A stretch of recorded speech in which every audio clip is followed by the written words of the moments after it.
Oh, Yeah. yeah. Okay. We get started. Okay. Hi guys, I'm Vanessa Torres, and tonight I will be informing you guys on how to save money. As a college student myself, any way that I can save money, I try to pass it on to others because I feel like I'm a broke college student and I'd like other people not to be, including myself. So I'm going to be telling you guys ways that you can save money and the benefits of saving money and how you can get started with saving money. So I was doing a little research and I came across these people called americasaves.org. And they were saying some ways that you could save money. One is coupons.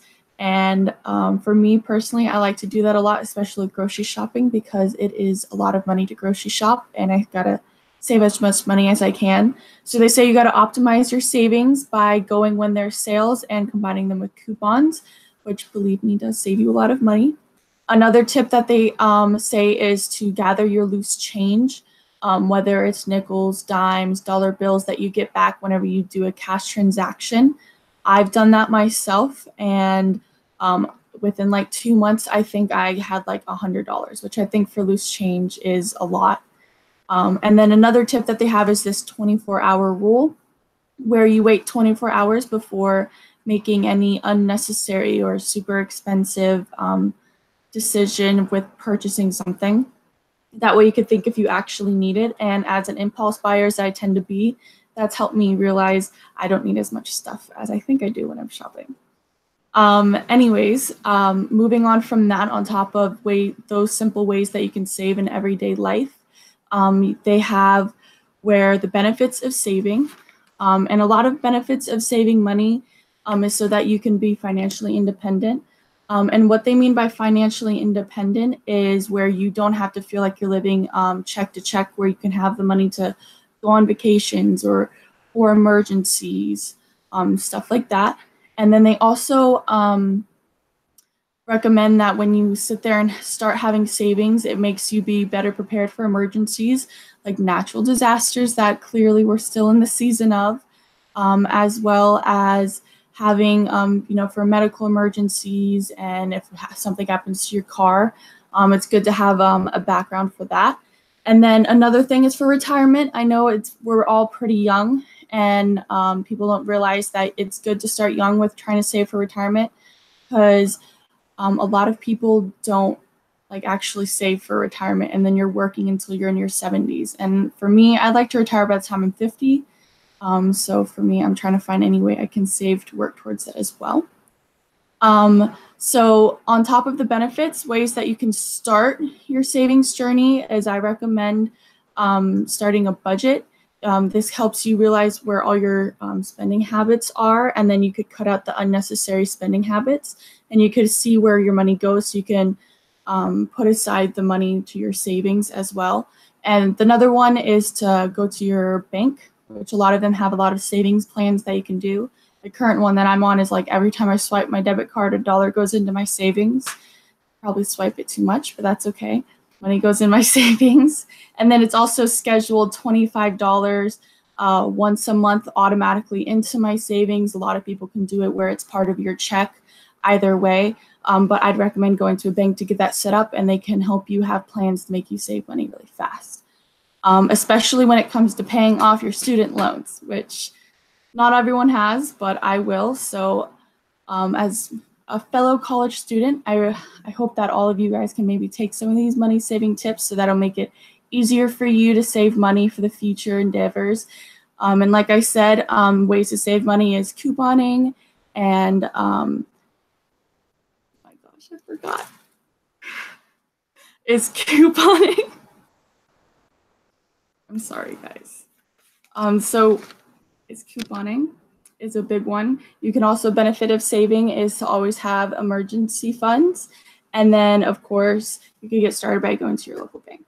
So I hope in some way I've helped you guys learn ways that you can save money. So, yeah, I'm done. All You right. did good. Just edit the part where you like forgot.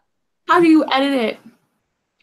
Go back Um, and I'm forth. just gonna let it be because honestly, I just got it nervous. I just Yeah. link. whatever. I think mistakes are normal, you know? Yeah. Yeah. But I said I forgot. Okay.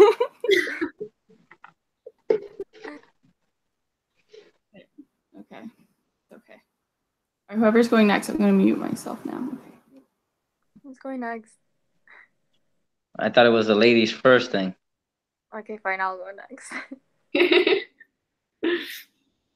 Okay. Hello, everyone. My name is Camille Staris. The title of my speech today is More Than Just Nerves. So, have you ever felt anxious, on edge, had trouble breathing, sleeping due to stress? That is what generalized anxiety feels like. Anxiety actually affects over 40 million adults in the United States. Mental illness is not taken seriously like it should. It is more taken seriously than it has been in the past, but it's still not with the seriousness it deserves. A lot of people are still ashamed of it or just ignore it. Anxiety is one of them. That is why today I will go more in depth about the symptoms, the diagnosis, and treatments for generalized anxiety. To begin with, I will begin explaining what anxiety is and what are the symptoms. Anxiety is an intense, excessive feeling and persistent worry about everyday situations. These are accompanied by symptoms of like sweaty palms, shaky voice, rapid breathing, and tiredness. Anxiety can be normal in stressful situations, such as I'm sure we have all experienced at first day of school of or public speaking now. Anxiety only becomes an illness when these feelings and symptoms become part of your everyday to day life. Furthermore, how do you know that you're suffering from this mental illness? As previously stated, anxiety in overwhelming situations is completely normal. But once you start having extreme anxiety and worry about several events, you start having difficulty controlling these feelings and starts interfering with your day-to-day life, is when you know you should seek medical attention. Anxiety also often occurs with other mental health issues like phobias, panic disorders, PTSD, and substance abuse. In addition, thankfully, anxiety can be easily treated. It can be treated with psychotherapy. Your psychologist will give you some relaxation skills, coping skills, and give you some breathing exercises. A lot of the time, exercising outdoors also helps controlling your anxiety. If your anxiety becomes severe, then that's when doctors go ahead and prescribe you drugs. Drugs like antidepressants like Zoloft, or benzodiazepines like Xanax. A lot of the times, both psychotherapy and drugs are combined to treat severe anxiety and keep the patient's anxiety in order and help them get better. In conclusion, I believe that anxiety is a huge issue in the world today, and we are not giving it the attention it requires. Studies have actually shown that anxiety can lead to other mental illnesses like substance abuse, depression, panic disorders, and even suicide. So, how is it possible that only 30% of the people suffering from it are treating it? Only 30%. So, overall, this afternoon, we learn about the disorder itself, the symptoms that comes with it, how to diagnose it when it starts threatening our health, and lastly, its treatment options. It is essential that we all start taking action towards this subject and start taking mental illnesses with the seriousness it deserves. We need to start treating anxiety like an illness and a disorder before it all gets worse. Thank you. Great job. Thank you. We up. All right. Wait, did you say your name at the beginning was Miley Cyrus? Me? Yeah, like you said, my No, name is Cyrus, and I was like, no. okay. Miley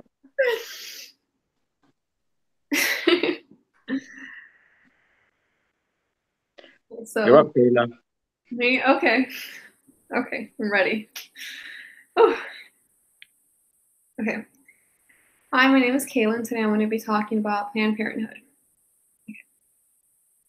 So what is the first thing that pops into your head when you think of Planned Parenthood? Usually it's the pro-life versus pro-choice debate, but in reality, it is much more than that. It is a place people can go to where it affords, sorry, I'm going to restart, okay? I'm very nervous. Okay. Okay, what is the first thing that pops into your head when you hear Planned Parenthood? Usually it's the pro-life versus pro-choice debate, but in reality, it is much more than that. Planned Parenthood provides affordable health care for more than 5 million men and women a year. It is a place any person can go and not be judged for their decisions that led them there. Today, I'm going to be talking about the history of Planned Parenthood and the education and services that is provided by the organization. So in the beginning of Planned Parenthood, there were these 3 young, brave women who chose to educate people about birth control when this information was illegal in the United States. So in the first Planned Parenthood clinic was opened in October 16, 1916, and 9 days later, the police raided it and shut it down. However, one of the women that was involved in creating the first Planned Parenthood clinic, Margaret Sanger, after getting out of jail, she went on to travel the world to share her ideas, and that's how the Planned Parenthood movement began. After many years of fighting for birth control information and devices to be legal, to become legal, it wasn't until the early 1960s that the FDA finally approved the birth control that we now have in our stores. So throughout the years, several women kept fighting to legalize birth control in all 50 states because at first it was just each state could put their own regulations for birth control, but eventually it became legal in all 50 states. And then afterwards, Planned Parenthood attempted to legalize safe abortion for anyone in need.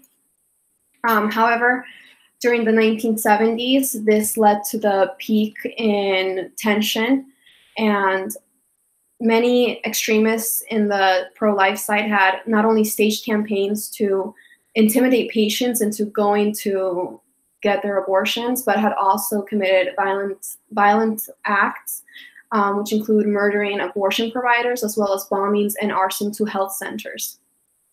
So towards the end of the 20th century, safe abortions had become harder to obtain, but new and more efficient types of birth control had been created.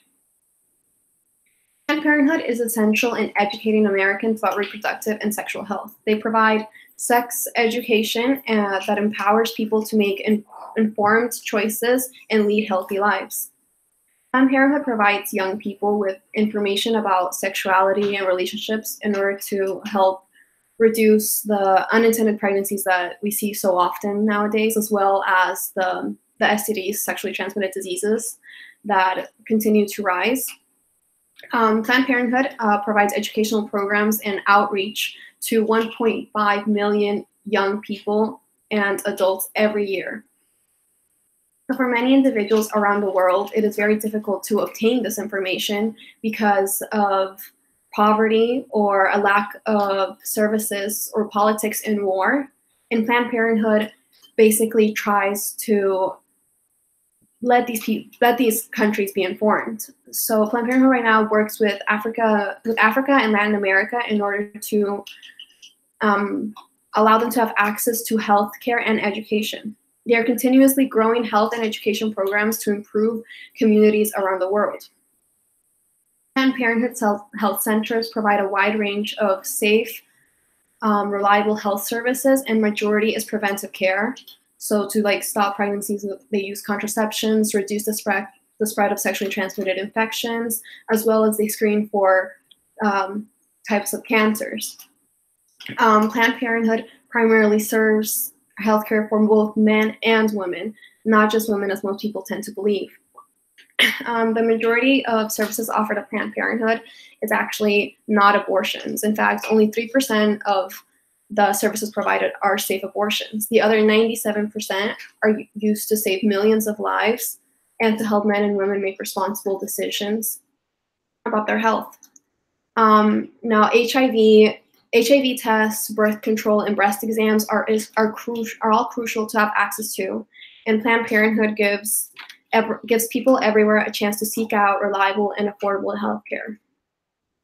So to conclude, Planned Parenthood, through its history, became an organization that provides information and affordable health care to anyone in need. Planned Parenthood is much more than just a pro-life versus pro-choice debate. Essentially, it is affordable healthcare for 52 million people, and it is time we begin to realize all the services that it provides. Thank you. Good job. We up. All right, guys. So I guess I'm up. Yep, you got All right. this. Good evening, everybody. Kayla, I think that's your name. My name is Rubiel Gonzalez. So the title of my speech is going to be How to Live a Healthy Lifestyle with an Outrageous Schedule. Right. So hopefully at the end of my speech, you guys, which are my audience, will understand that no matter how busy we are, we could always find time to improve our lives through either a healthy diet or by going to the gym 30 minutes a day. Right. So we always have a busy schedule. Whether you're working full time, you're going to school full time. Some of us are doing both. Some of us have children, and we always find the reason, or we find it difficult, to make that excuse to not go to the gym or adopt a healthier lifestyle. So today I'm going to try to inform you or give you some suggestions on easy ways that we could possibly adjust our daily lifestyles to be able to fit that and, reach our ultimate goal. The options are endless. Some are harder than others.